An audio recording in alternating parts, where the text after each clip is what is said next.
ಪೊನ್ನಂಪೇಟೆ ತಾಲೂಕಿನ ತೆರಾಲು, ಬಿರ್ನಾಣಿ, ಮರೆನಾಡು ಮತ್ತಿತರ ಪ್ರದೇಶಗಳಿಗೆ ಜಿಲ್ಲಾ ಕಾನೂನು ಸೇವಾ ಪ್ರಾಧಿಕಾರದ ಸದಸ್ಯ ಕಾರ್ಯದರ್ಶಿ ಹಾಗೂ ಹಿರಿಯ ಸಿವಿಲ್ ನ್ಯಾಯಾಧೀಶರಾದ ಶುಭಾ ಅವರು ಭೇಟಿ ನೀಡಿ ಕಾರ್ಮಿಕರ ಹಕ್ಕುಗಳ ಸಂಬಂಧ ಜಾಗೃತಿ ಮೂಡಿಸಿದರು.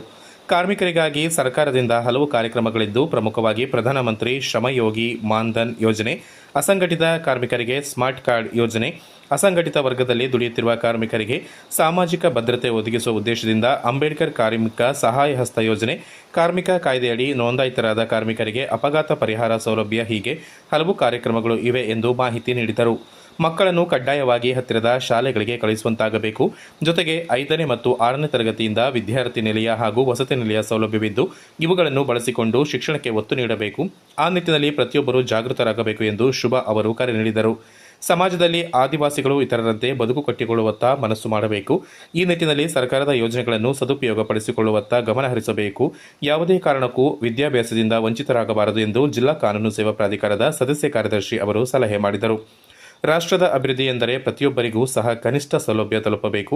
ಜೊತೆಗೆ ತಕ್ಕ ಮಟ್ಟಿಗೆ ಸುಸ್ಥಿತಿಯಲ್ಲಿ ಜೀವನ ದೂಡಬೇಕು. ಪ್ರತಿಯೊಬ್ಬರೂ ಬದಲಾದಾಗ ರಾಷ್ಟ್ರದ ಅಭಿವೃದ್ಧಿ ಸಾಧ್ಯ. ಆ ನಿಟ್ಟಿನಲ್ಲಿ ಚಿಂತಿಸಬೇಕಾಗಿದೆ ಎಂದು ಹೇಳಿದರು.